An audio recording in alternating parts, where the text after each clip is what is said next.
The theme of the budget this year is United in Building a Resilient, Inclusive and Progressive Society. And as you know, the tourism industry was the hardest hit by the pandemic. So how will the budget help us in our recovery process? And how will our future plans be for tourism to make it a bit more resilient? Join me, Mona Abdul Manap, as we discuss a lot of topics on the Sarawak State Budget on the Econ Roundtable special season. And today we're going to talk about my favorite topic, tourism. Join me in a bit.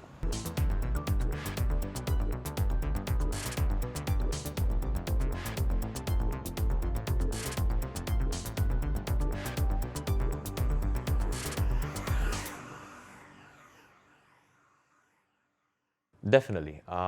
Korea is extremely good at that, in fact. They've long realized the potential of exporting culture through media and entertainment, which creates a direct return of investment through tourism. I've had this thought for a while now that Sarawak could do the same exact thing in any aspect of our culture. We just need the funding and support from the right people. Hello everyone, welcome to the Econ Roundtable, and this episode is on sectoral growth, a closer look at tourism.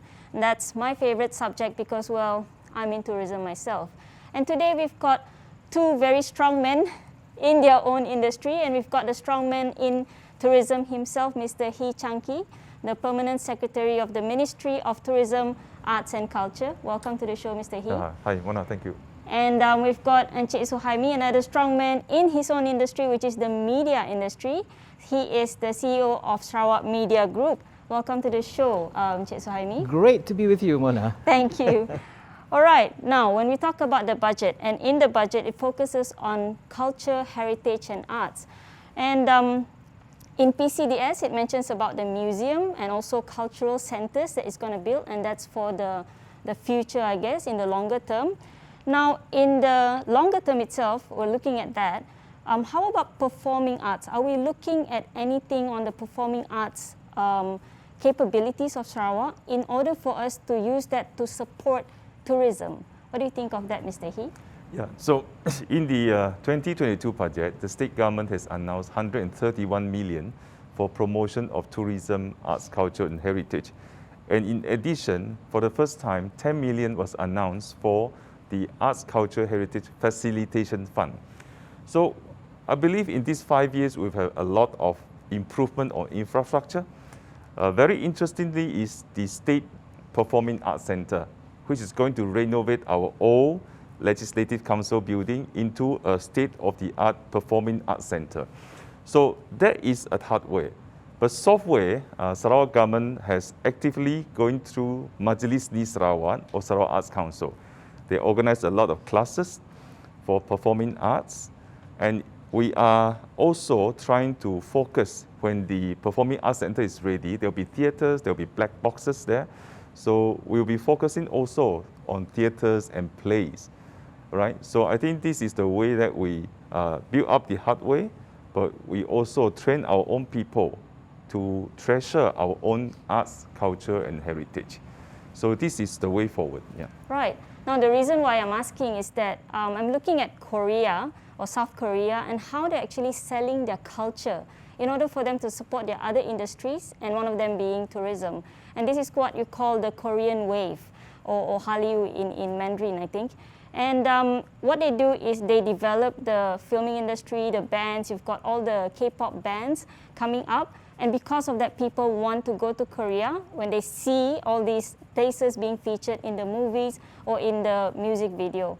And so that's the role of media, I would say. What do you think about that, Encik Suhaimi? Absolutely right, because when I went to Korea for a holiday, I noticed that there's so many tourists. They went to Seoul because they were just so impressed with all these good-looking Korean performers. Yeah. And then they found out that, hey, it's not 100% natural. And of course, there's cosmetic surgery, and there are lots and lots of cosmetic surgery clinics in this town that I went to. It's called Gangnam, the area, and people would go there, you know, for nose job and all that. Yeah, so that actually helps build that industry. Number one.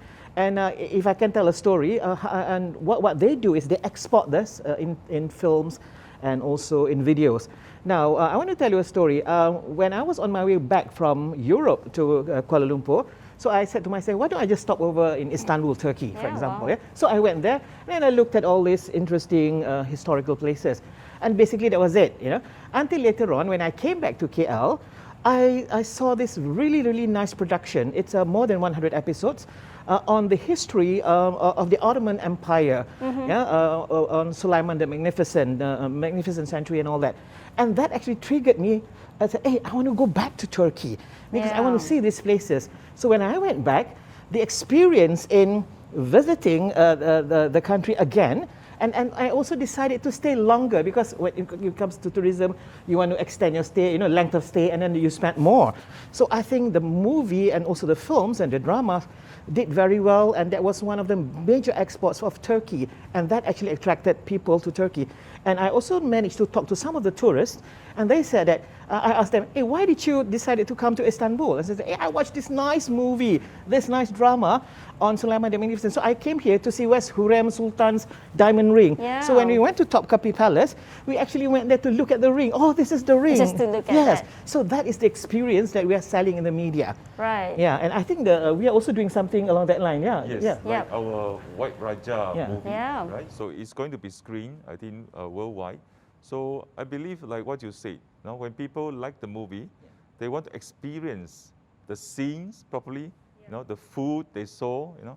So I think that is a great selling branding for Sarawak. If we can have more support on more movies to reflect the local culture, local scenes. Yeah. And I know that the state does a lot in sponsoring these movies, and these are produced, well, mostly in Sarawak, but also it's not Sarawak producers or directors. How about doing our own films or movies or, you know, production? Yeah. Will the state support that? Yes, that's why the 10 million state facilitation fund for arts, culture and heritage. And on top of that ministry, we have also support grants for anybody who, NGOs especially, who can come up with ideas how to promote Sarawak through probably filming. And a lot of them actually go into documentary. Right. Documentary featuring our arts, our culture, our heritage.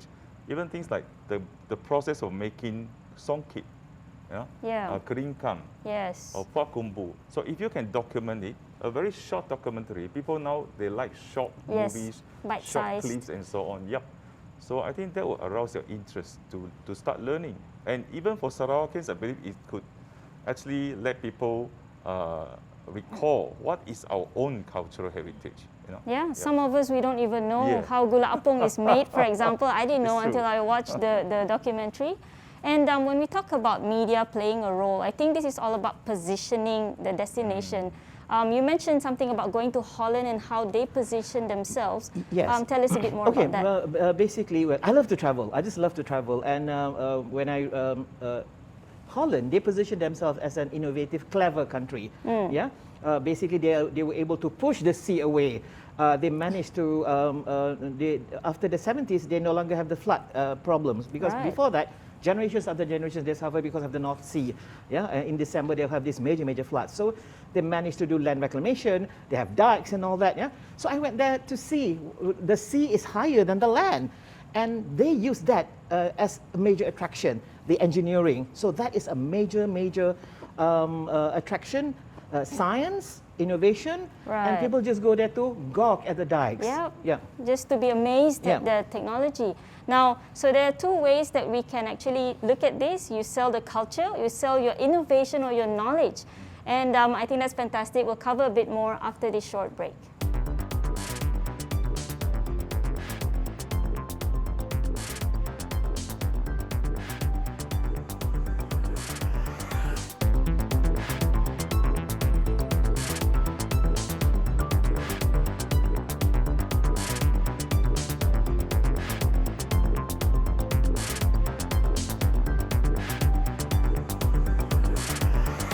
Dah boleh nangga cara sidak orang Sarawak tu berkomunikasi, beramah. Kelebihan di Sarawak tu ada pelbagai budaya, and kelebihan di Sarawak tu kita ada pelbagai jenis makanan yang ada.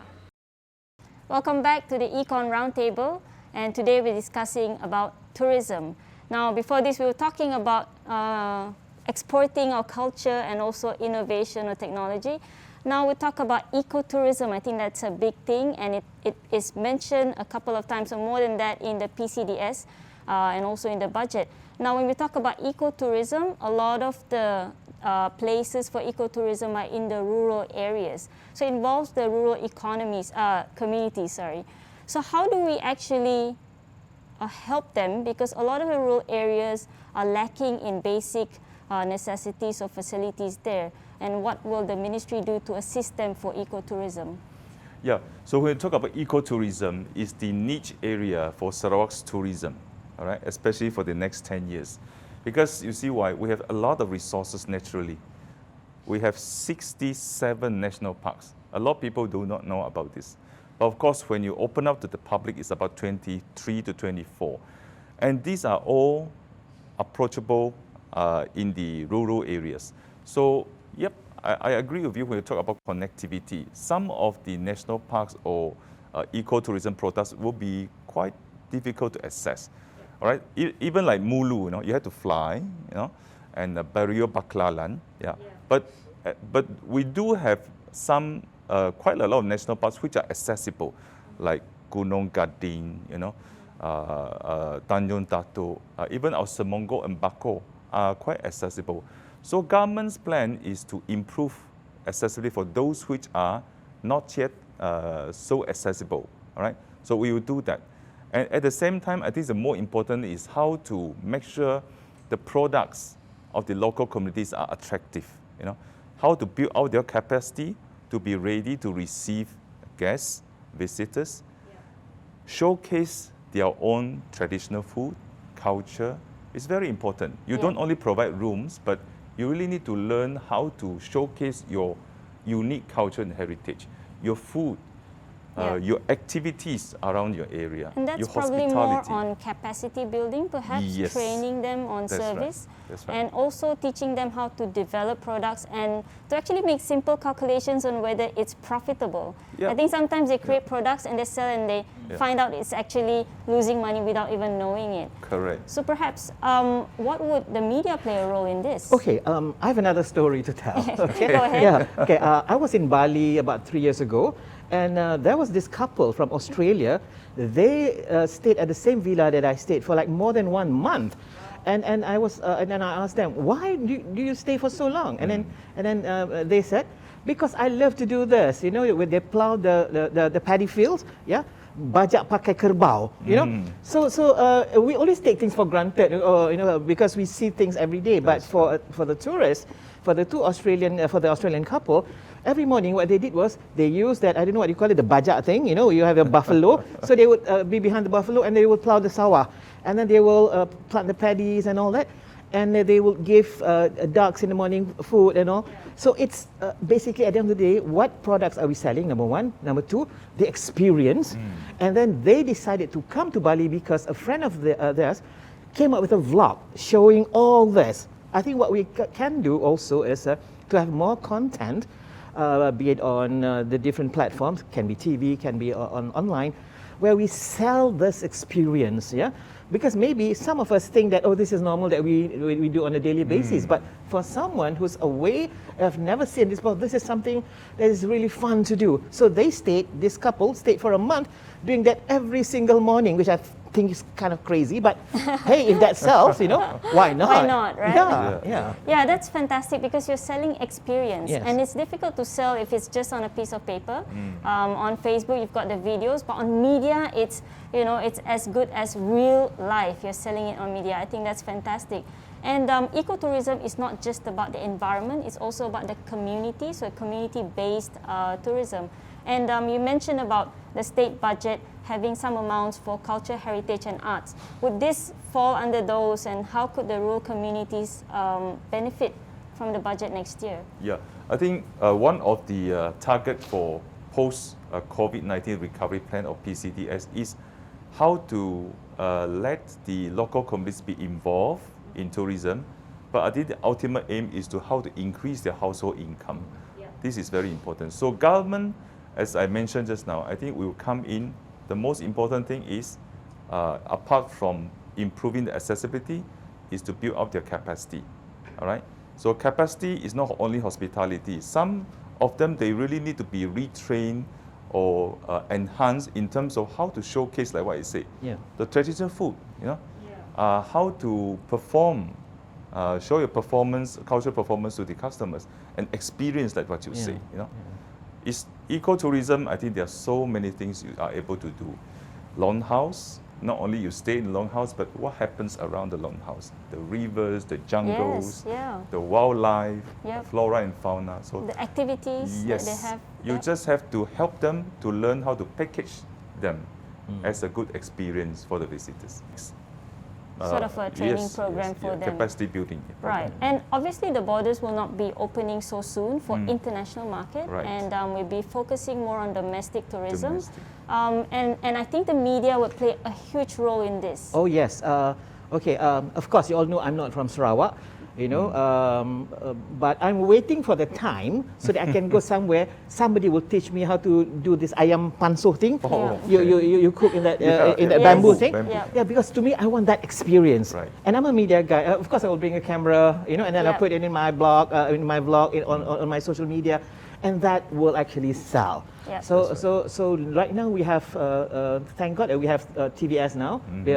In fact, some of the programs on TVS has actually triggered the interest for people in Semenanjung to actually come, because they have been watching this program. They call Rezeki Air. It's such a wonderful program. So they want to come and say, I want to see how they actually catch the fish and all that. So it has worked. So we're just waiting for the time for them to come. And another movie that I've watched is Eat, Pray, Love. I don't know whether you guys watch it. Was it Richard Gere or no? No, not Richard Gere. No, never mind. Never mind. But what's interesting in that movie is there's this teacher who she taught kids how to dance, the Bali dance and all that. So when I was in Bali, actually I heard somebody talking. Hey, I want to go to this place, in Eat, Pray, Love, where they teach you how to dance. You see, it worked, So I guess that's the media's role to do all this. They make references to movies and books, and they go visit the place and they want to meet the people and do the activities. That's fantastic. We'll come back after this short break.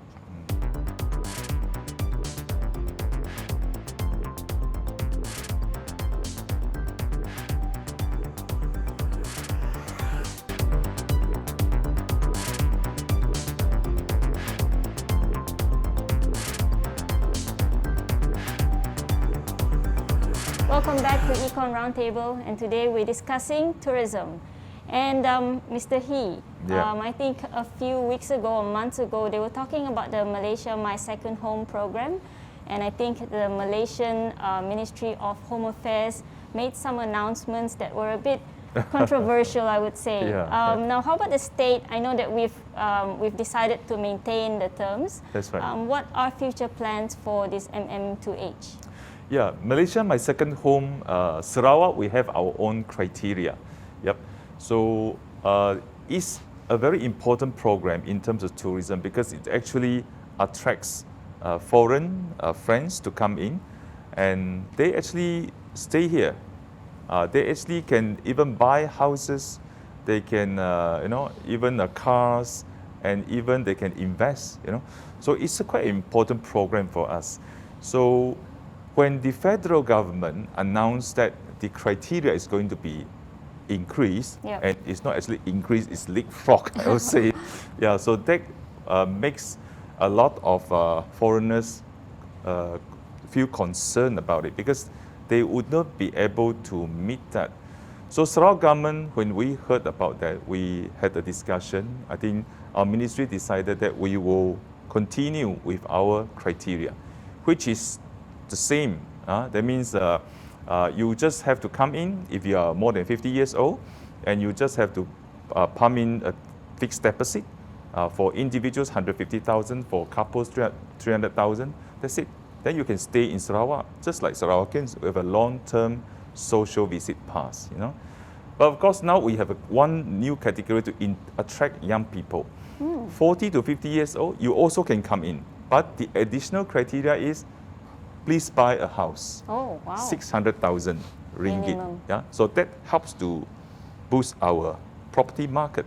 Yep. So we open up to 40 now. Do they still need to do the fixed deposit thing as well? Yes. There's additional criteria to invest in the property of 600,000. So I believe, actually, when we announced that we are going to maintain, actually, quite a number of those who previously was applying for West Malaysian MM2H, they actually come to Sarawak. Yeah, so we say we welcome you with open arms. Yeah, that's fantastic. So they're coming to us. So it's a good thing they announced that, I guess. And Jamie, you mentioned the other day, just now, about the couple that went to Bali, was it? Yeah. And I think these kind of people are the ones who would opt for MM2H, I would say. They've stayed there for 1 month. I think they might consider to stay longer, to retire there fully. And I think that's where the media plays a role in convincing them. Yes. So again, and also one thing that we also have to realize that today, there are so many market segments. Different people travel for different reasons. Yeah. Right. So I guess there's no one size fits all for all this. Yeah. So perhaps what we can also do is look at the different markets and what kind of returns that this market will bring, for example. Yeah. So then you have your priorities. So this is where the media can also play a role. For example, if you there's this, I have a couple of friends from all over the world. Well, you know what they're planning after post-COVID, for example? They plan to go to Singapore. I said, why would you want to go to Singapore? Because they've seen in the media, Singapore has been showing that they are growing vegetables in high-rise buildings because they're short of land. So what they're planning to do, hey, come, let's go together. I have a friend in New York and one in Tokyo, and then the other one in Holland. So they say, hey, let's go together to Singapore. We just want to see this building and how they grow vegetables in this building. So that's one market segment that you want to attack. Wow. Yeah. So at the end of the day, for us, it's important to look at the different market segments. If this is a great investment that with great returns, then we might want to invest in content for this particular segment. And what this particular segment, and they have their own followings. They go for the different channels. Because now we have multiple channels when it comes to content. So we have to be really refocused. At the end of the day, provide them with the experience. Yes. The experience is so important. Like at the height of COVID, I actually paid about $20 because I just wanted to experience cooking spaghetti with a chef in Milan. Oh. So it was done online. And even then, actually, it's a great revenue or money earner for people who's in tourism. That's right. So I think we can use the media to the max and look at the target markets that you want. Yeah. And so the next one is business events. That's another arm of tourism. It covers meetings, incentives, conventions and exhibitions, and actually business events tourists or travelers who come in for business events, they actually spend more than our leisure tourists because they stay longer, they attend conferences which they pay for, so they spend money on the local businesses. I understand that there's quite a few initiatives for BE in Sarawak. Yep. So what are those, Mr. He? Yeah, for business events industry, of course, due to the movement restriction, we can't expect foreigners to come in, but we still go very vibrant for the local market. That's why we even launched the Hybrid City Alliance, which we are a member of so many destinations in the world. Because of pandemic, the way forward is actually not fully physical with a very crowded congregation, no, but more on hybrid. So some could be physical and the rest could be online, which actually improve the accessibility to a conference. Some may not be able to pay, So we found that, students now can enjoy free or lower entrance fees for conferences. So this is, I think, also part of inclusivity. Yeah. Right.